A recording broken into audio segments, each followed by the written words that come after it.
imagine this scenario. Imagine, like what seems to be the perfect couple. They're so cute.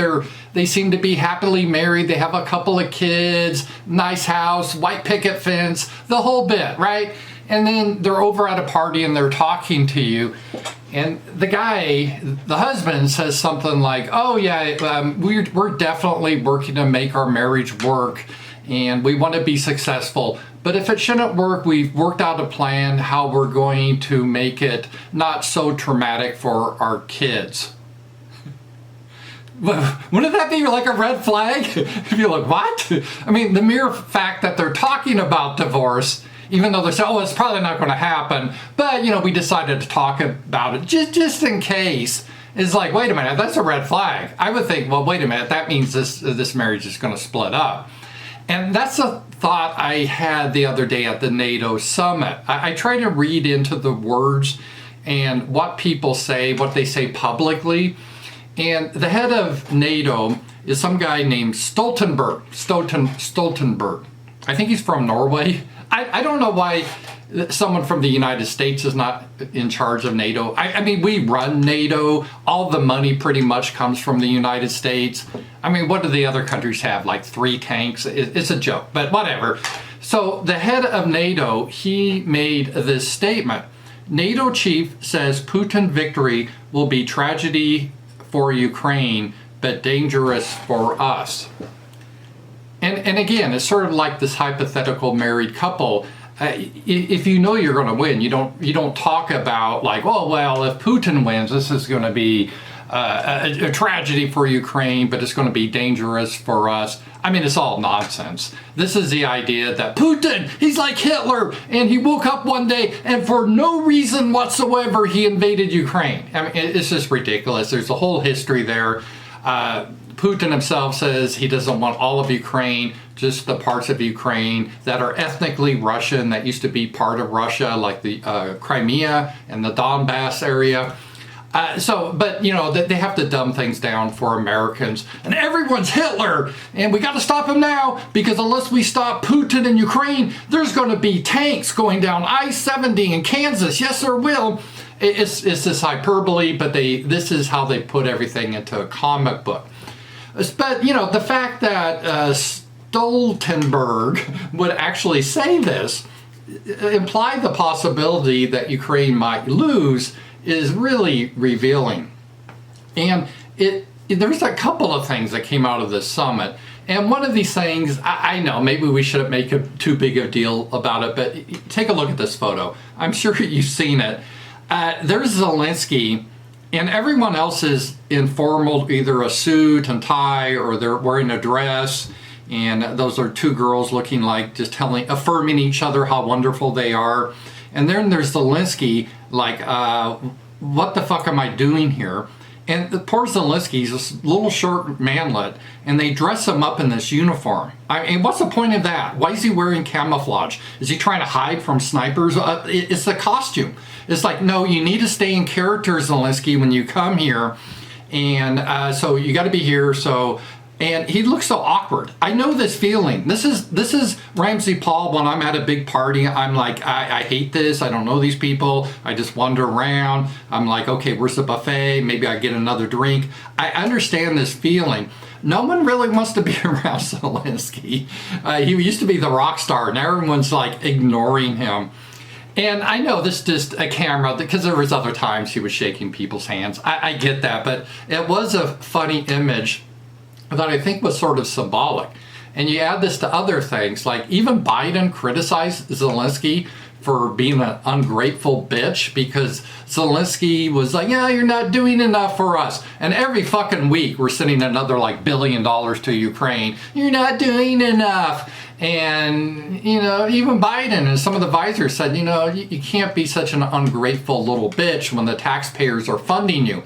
And you got to understand, Zelensky, he's super rich now because of corruption. He's got multiple homes. And once the war ends, and if he flees Ukraine, he'll retire in Palm Springs or Tel Aviv in a mansion. So it really grates on people. So Zelensky, he then put out a quick video saying how he's so thankful and appreciative. But just the fact that Biden would bring that up, and then Biden didn't even know his name, called him Vladimir. He called Zelensky Vladimir. Yeah, now I know Biden is senile, but still it is it's kind of funny how this is all happening.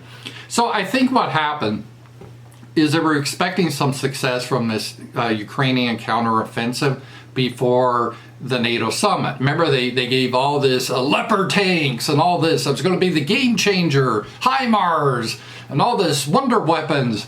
And they wanted, by this time, to see the Ukrainian army driving through the Crimea, but that didn't happen. The counterattacks, they had failed. It's been a slaughter. I hate even to see the video. I hate to see Ukrainians die. I hate to see Russians die. It's for no reason, right? You could solve this peacefully within a day, but very, very cruel, but this is happening. But the Ukrainian counteroffensive has failed, and obviously, when that happens and the Russians are starting to take advantage of that, now the Russians are advancing. So I think NATO sees that the writing's on the wall. And the recent thing where Biden, I know Biden's senile, he just blurts things out, that we're giving Ukraine those illegal cluster bombs because, and people ask, well, why are you giving them this cluster bombs that just a few months earlier or a year earlier, you were saying this is a war crime to use? And he said, well, we're running out of ammunition. In the United States, because of the neocons thinking it was a good idea to deindustrialize the United States, send all the jobs to China because everything's a little bit cheaper. Now we don't have the capability to mass produce anymore, whereas Russia does. So we're in a losing battle that way. It's just it's kind of a math equation. Russia has a lot more artillery, they have a lot more resources, and the United States, ever since the Gulf War, we're built for like very short wars, like 6 months. We do a shock and awe bombing, and then the infantry comes in pretty easy, unopposed, and mops up. We're not really set up for this long war of attrition. That is really trench warfare. We're back to World War I. They're literally in trenches now, and they have the same problems in World War I that they can't.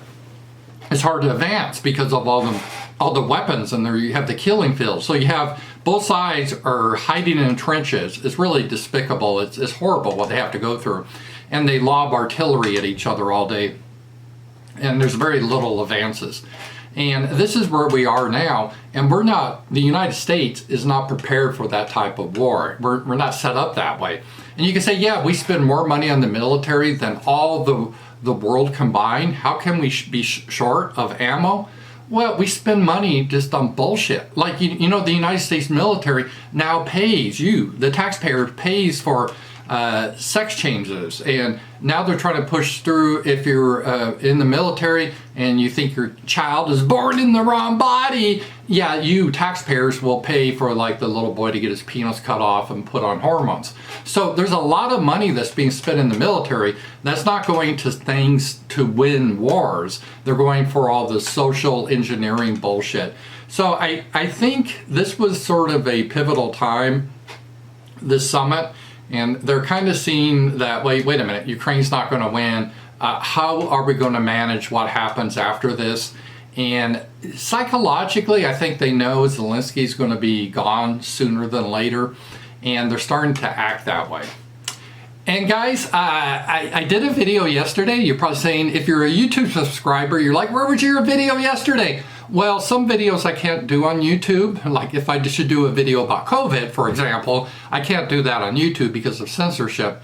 So videos I can't do on YouTube, I put on Rumble. So what you can do, either subscribe on Rumble and or YouTube. I would say both, right? And if you don't see it on YouTube one day, check out my Rumble. It's probably on Rumble. So thanks for everything, guys, and I will talk to you guys later.